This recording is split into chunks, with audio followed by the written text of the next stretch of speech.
the Johnson from Vanderventer to Avenue. Yes, I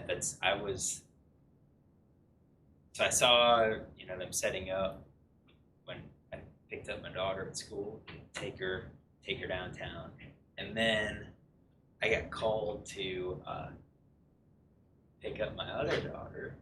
She had gymnastics. She had a fall. I had to go early. I had to go pick her up, and that was right before the lighting. Oh my goodness, it's dark out and people are walking across the street, Avenue N, not even at the crosswalk. And I saw, like, in the distance, somebody walks out in the middle of the road, like, not even in the middle of the road, in the middle of the lane of the oncoming traffic that I see. I'm like, what are those people doing? The car's not going to be able to see. It's dark. There's no lights there. And then you see them, I guess we better get back on the side of the road. Yeah, you should. No one's going to be stopping for you. Not on Avenue N. It's ridiculous. So yeah, it's crazy. All right, so yes, I'll be around next week. If it gets too crazy, I'll probably close my door. But too crazy means people just coming in to chew the fat. Look, I got a grade.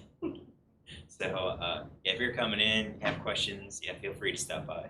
I have the exam on Monday morning, but then I'll be in my office a little bit trying to get them scanned in, and then I'll be back that afternoon, and I'll be in there trying to grade. I'll be around. Everybody's like, we should hang out before you're doing like kind of stuff. I don't know what you think I'm doing. Yeah. All right. So, what are the questions over? Homework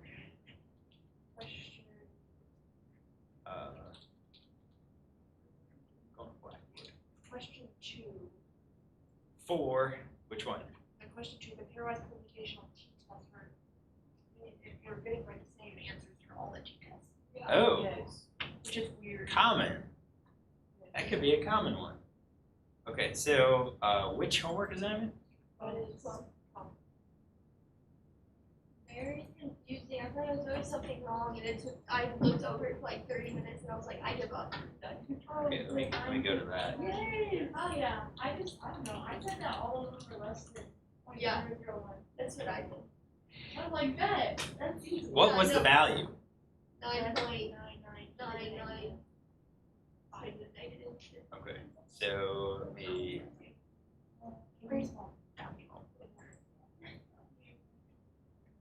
Is homework violating assumptions, right? Yeah. Open this up in R. Take a look at it. All right, so question 2. Yes. Analog.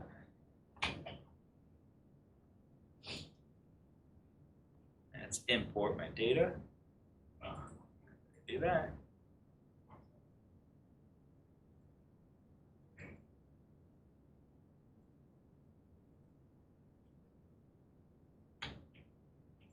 Yeah. And strings as factors, yes. Which is interesting, I found out that strings as factors,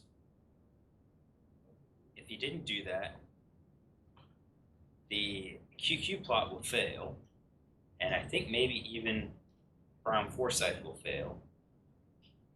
But Fligner-Colleen will work appropriate. I think there's an issue. Yeah, I was doing the stuff. I was making the final exam and testing it. So, all right. So question 2, you checked. You had the permutational ANOVA, you have significance, right? Now we have to do our post hoc test, right? So that's pairwise permutational t-test. I'm going to look at the levels of our antelope of age, right? All right, so those are our levels. I'm going to go pairwise permutational t-tests. Grab that. Copy and paste it. All right, so data frame is antelope, that's what we're working with.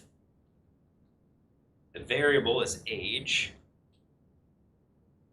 And age. And age for here. Copy that. Our independent variable is age. Our dependent variable is worms. And condition. So we're going to select, there it is, adult, juvenile, and young. Actually, I'm going to make it. Just copy that and paste it up here so I can see it. So we're going to pick adult, juvenile,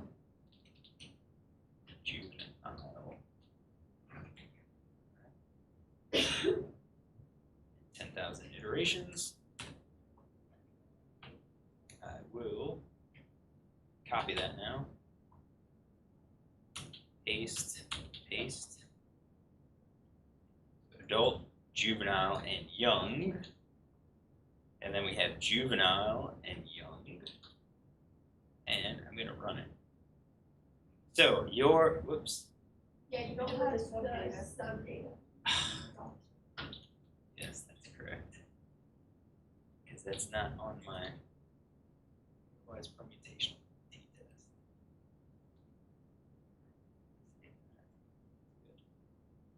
Alright, sub data.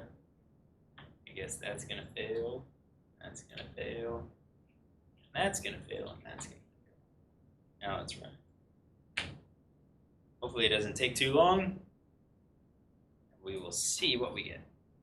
So your question for this was that you were getting the same p-value, right? All right.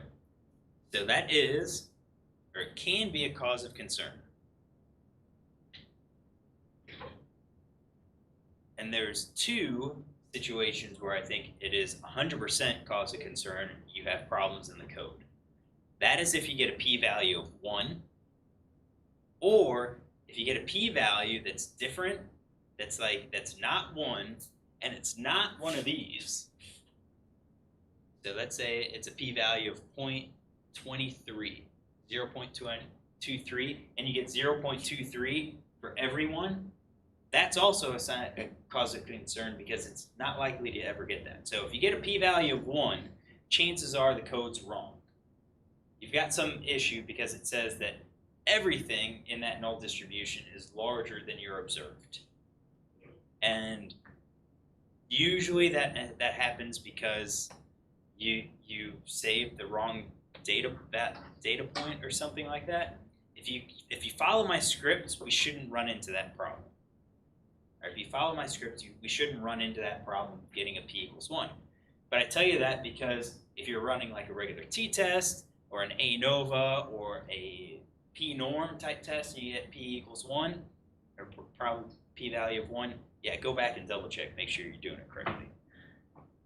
If we get a p-value that is equal to 0.23 or some other value between 1 and this 9.999 e to the -5th, all right, then what usually happens is that the subset data wasn't changed. So you're basically running your t-test on the exact same data set and you keep getting the exact same answer. Now the likelihood that that happens when you're running a permutation test is pretty small because a permutation test is random. You're getting a new null distribution every single time. So you probably won't see that. But if you were doing like a pairwise Welch's t-test and you get the exact same p-values, yeah, that's probably what's going on. You didn't do your subsets correctly, or you copied this and pasted it and forgot to change. That could happen. Now, this case is a special situation. What's the smallest p-value that we can get? 1 over 10,001. What is that value?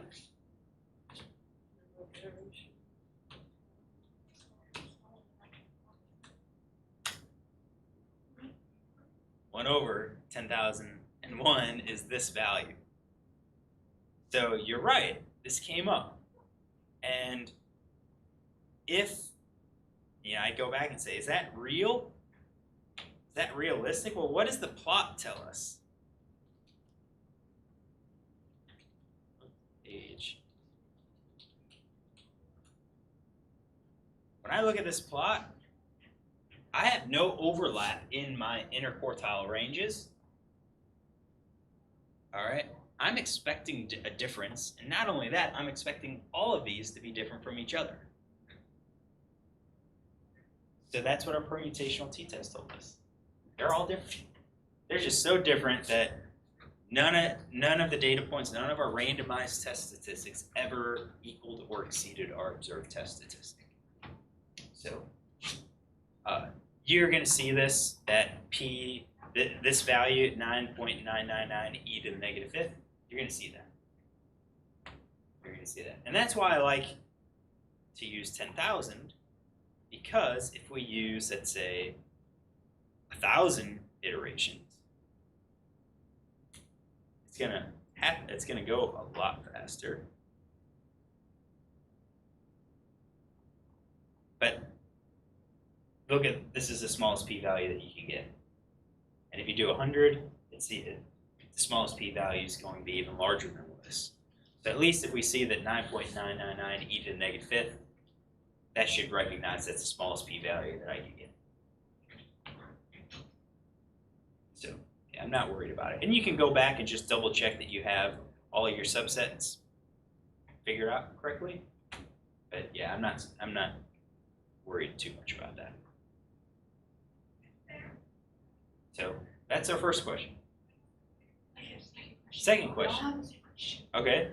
On the number 3 on the Crystal Wallace, pairwise Crystal Wallace test, I went through, I couldn't find that in my notes, but I found it in PowerPoint stat, and I think Anna used the Wilcox, right? Pairwise.wilcox.test. Okay. Yeah. Then, yeah, we're just confused. So either way will work. Great. Either way will work, and I think I put it in here. Yeah, your Kruskal-Wallis test. That was in our notes. We did our post hoc test. And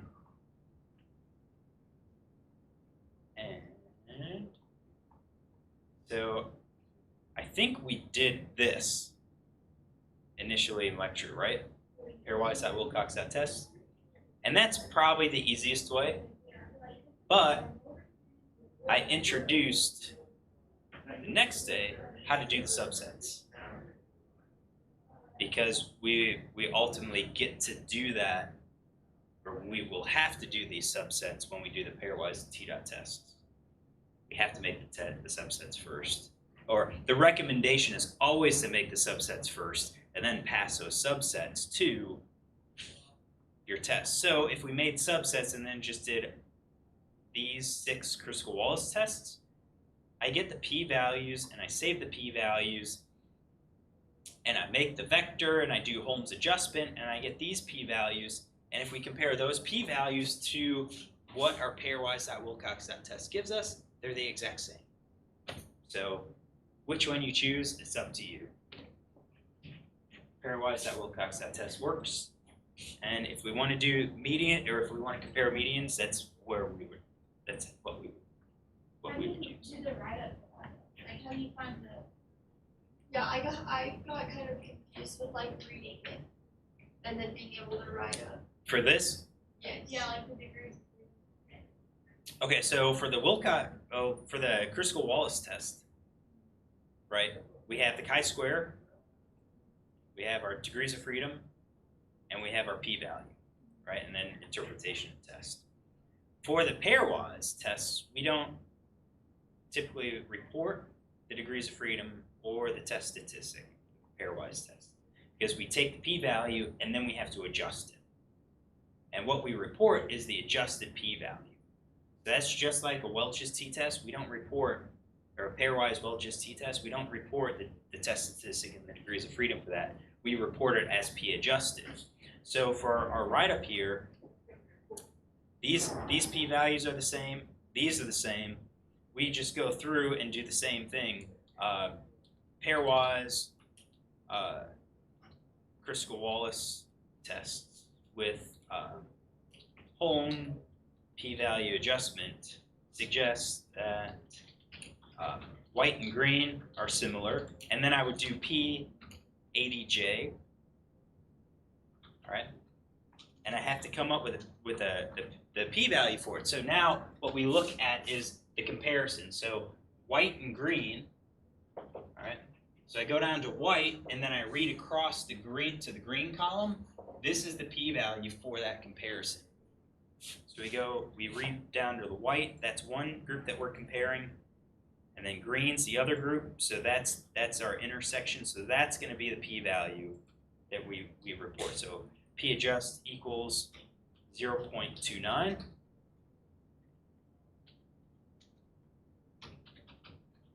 That white and green are similar, and green, blue, and red are similar. All right, so now we have to go through and look at what's going to be the smallest p-value that we have. So we're looking at green, blue, and red. Green versus blue. Red versus blue, and red versus green. So those 0.4575 is the highest. So I would say P is greater than 0.45 for each comparison.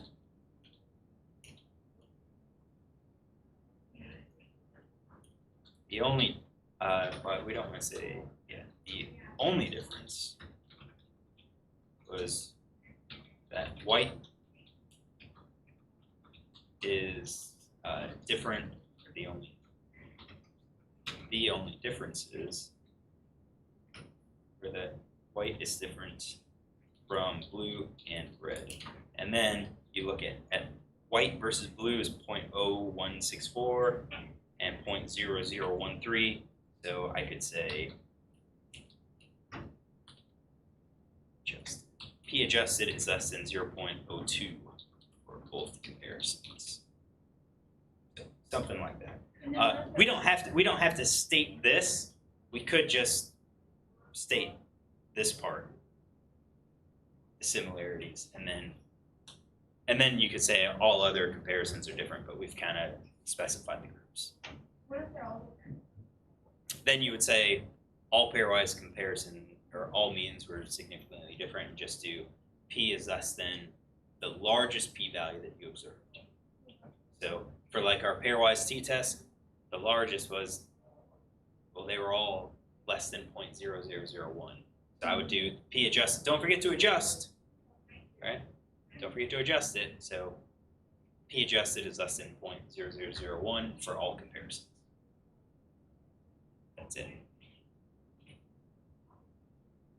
All right. Next question.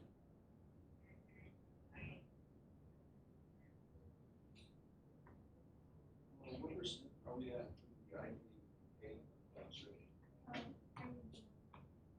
Well, not 100% apparently.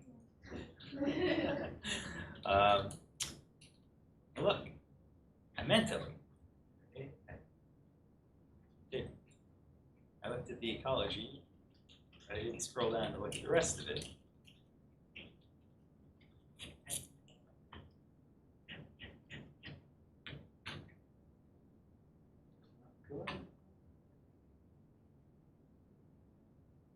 Here we go. Look at 81% for ecology. That's not bad. We're at 56. Oh my gosh, I'm so excited. Hit 9. Yeah, we're at 56%. Talk to your classmates. Tell them to get it done. Deadline is tonight, 11:59 p.m. when it ends. Yeah, 13 hours remaining. So that's where we're at. Where we are.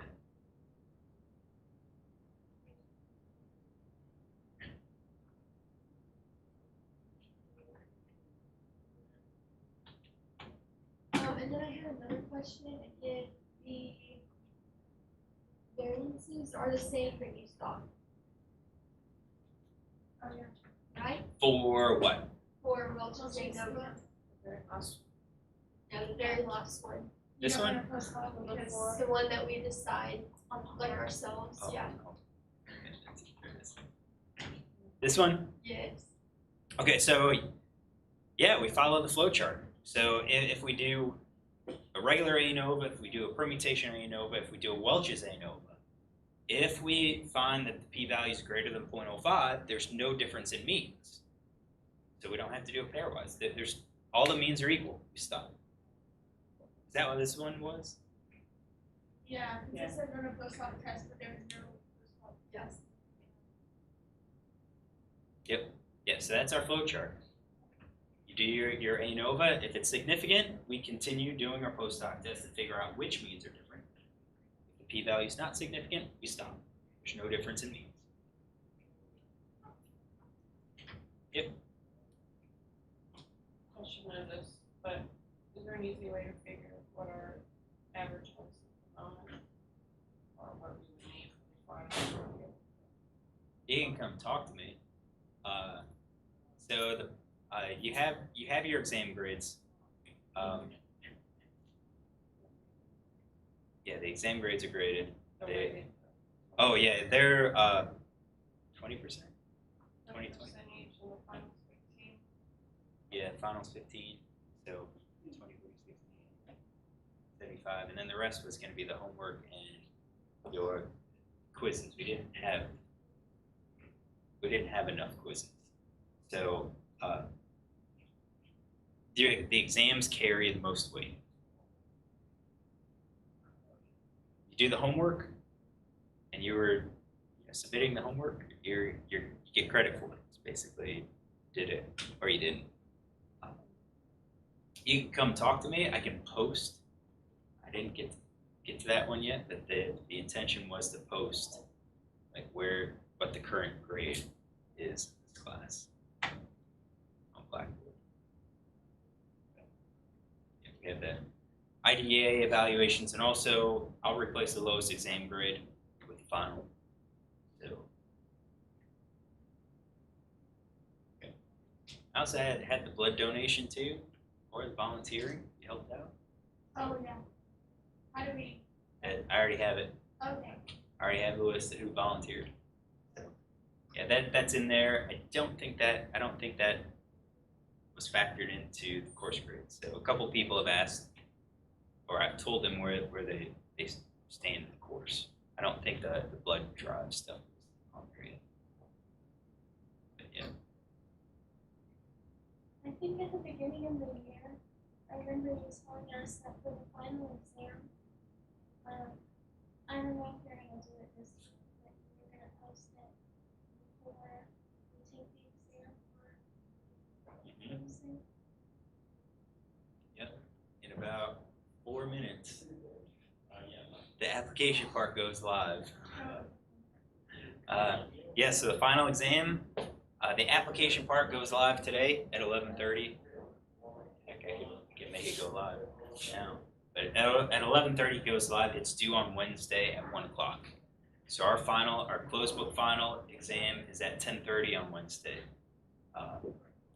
If you have issues knitting, we can try to resolve it before that time, or we can do it after the exam. Closed book portion should probably take no longer than an hour, because we've broken it up into 2 parts, and some of you might finish it in 30 minutes. The calculations by hand. On the closed book part, there are a couple probability questions. What do you? Yeah, bring a calculator. The probability questions. But I thought the final exam prep is kind of a pretty decent preparation for it. So this one kind of gets you through, reviewing everything. So our last exam had like what were the assumptions of the test? What are you actually testing? That is kind of the knowledge that you should know. You shouldn't have to go in to your notes to figure out what a Tukey's HSD test or what a Dunnett's test is doing. That's the information that you should know, that I think you should leave the class knowing. But how to do it I think that's when you can always go back and look at your old code and examples to do that. So yeah, knowing what each test is testing, knowing that the ANOVA is actually testing means. If the means are equal, it's not testing if the variances are equal. That's not the test. Knowing, how to figure out the types of variables that you have. Is it qualitative or quantitative? That's all for this stuff to figure out what types of display can I make and what tests are available to me. We have, these, right? What happens if we violate normality assumption and we're trying to do an ANOVA? What's available to us? That's all stuff that you should get. And then this is just making sure that you know how to interpret the output. That way, if you actually saw this, you don't have to get into your notes and say, oh, wow, what is a Levine's test for homogeneity of variance center equals median? You should recognize that as Brown force. Right? That's kind of, I'll tell you that as with most of the exams, a lot of points get taken off on the definition. What's a nominal variable? What's a ordinal variable? There's a lot of points that get taken off on the definitions. I don't understand that, but it is.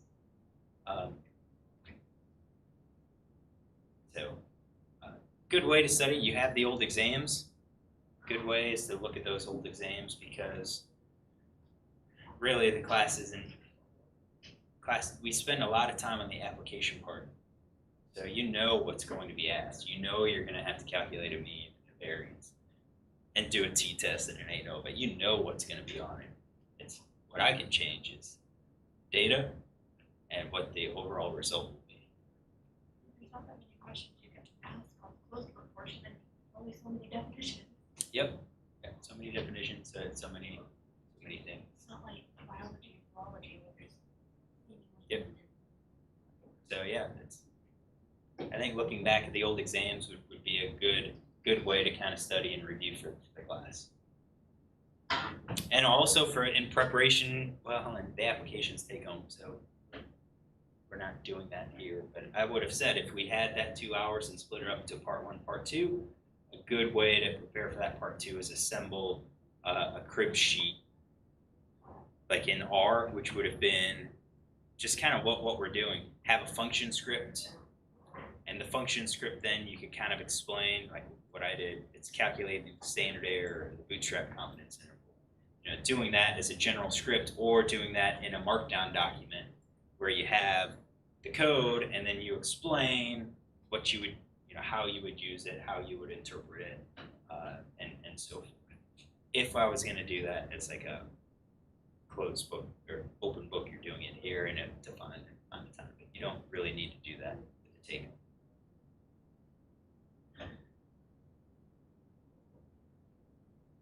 Remember 5 things you report. Remember your rounding. So that's the other thing. You're going to have to demonstrate you know how to do rounding. Which seems silly, but it is. You have to demonstrate it. So yeah, doing rounding, doing the interpretations. Yeah, sort of thing. As I said, I think the closed book portion probably be 30 minutes to an hour total.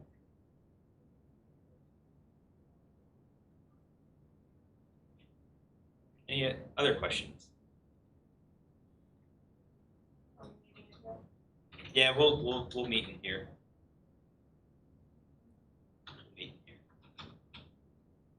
I'm gonna reserve another room.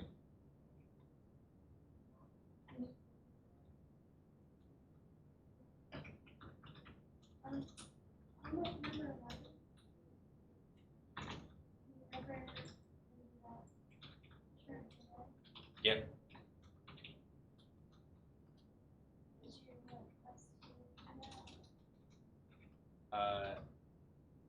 No, you don't need to.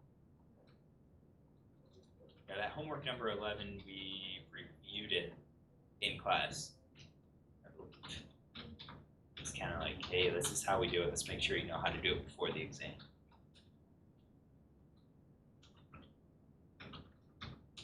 Good. All right.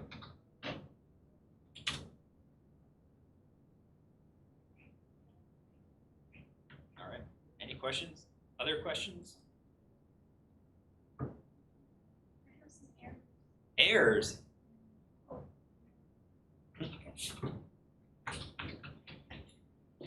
All I was getting to myself errors. Didn't get it.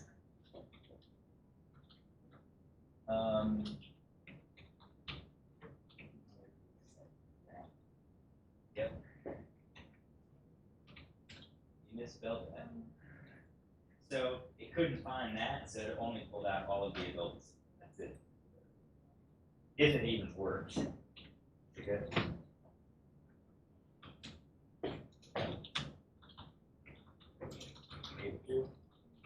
That one did. Yeah, because it failed. Sorry. I first used this one, but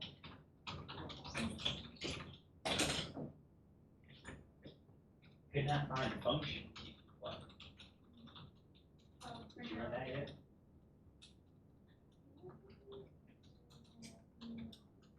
every time. Yeah. No, Fine. Did she just let me? Oh, there it is. Yeah, right. Yep. Anything else? If you have questions, you can email me. I think it went live. I think check it. Then that's due Wednesday, right, after the final case manager. Yeah, in case we have errors on knitting, we can look at it. And you need the PDF to upload it. If you finish it and want to upload it early, that's fine. Gives me something to grade ahead of time. But know that once I misspelled it. Anyways, yeah. It's up. We've got the data sets, CSV. I did not include the Word template, but make sure you save the RMD and work with that RMD inside a folder that has the Word template, docx.